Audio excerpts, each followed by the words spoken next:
Apa itu etika Pancasila? Etika Pancasila adalah penilaian baik dan buruk pada nilai-nilai Pancasila, yaitu nilai ketuhanan, kemanusiaan, persatuan, kerakyatan, dan keadilan. Dengan Pancasila sebagai sistem etika, maka kita dapat mewujudkan kehidupan masyarakat Indonesia yang damai dan sejahtera, yaitu dengan cara mengedepankan Pancasila sebagai sumber dalam cara beretika. Namun ternyata, masih saja banyak sekali orang yang menyalahi Pancasila sebagai etika. Contohnya yang pertama, yaitu kasus korupsi. Kita pasti sudah tahu apa itu korupsi. Ya, benar.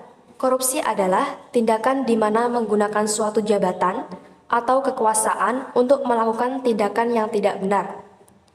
Indonesia sendiri merupakan negara yang masuk peringkat teratas, di mana banyaknya pejabat atau masyarakat yang melakukan tindakan korupsi.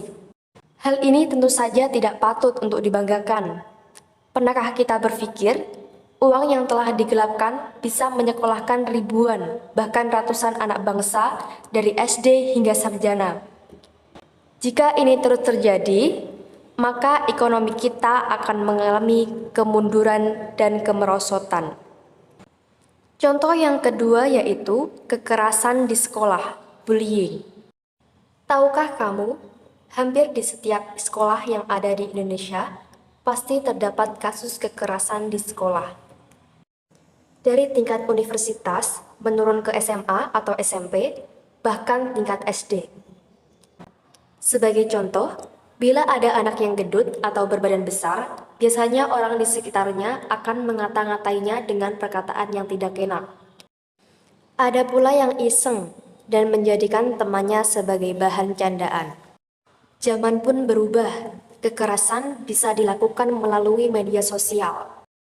Apa sih dampak dari perbuatan tersebut? Tentu saja akan berdampak pada mental. Korban akan merasa takut dan tidak nyaman. Selain itu, korban akan sering bolos sekolah, mudah emosi atau labil, di badannya ada luka atau memar, atau yang lebih parah, yaitu bunuh diri. Contoh yang ketiga yaitu kasus pembunuhan. Pembunuhan merupakan suatu kejahatan yang sangat tidak manusiawi, karena telah melanggar HAM atau hak asasi manusia.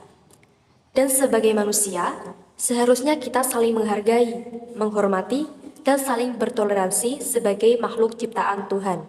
Saya mengambil contoh kasus pembunuhan yang sedang viral, yaitu penembakan Brigadir Joshua oleh Ferdy Sambo. Kasus ini termasuk melanggar sila Pancasila, di mana mengambil nyawa seseorang atau mengambil hak manusia untuk hidup.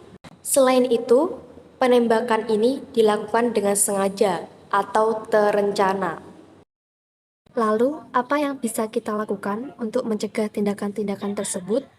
Yang pertama, menjadikan Pancasila sebagai pedoman. Yang kedua, mendekatkan diri kepada Tuhan Yang Maha Esa. Yang ketiga, menghormati hak setiap manusia. Yang keempat, memiliki rasa nasionalisme. Dan yang kelima, memberikan sosialisasi tentang pentingnya pendidikan Pancasila. Indonesia dengan Pancasila sebagai sumber etika membuat kita lebih maju dan menjadikan Indonesia lebih baik lagi.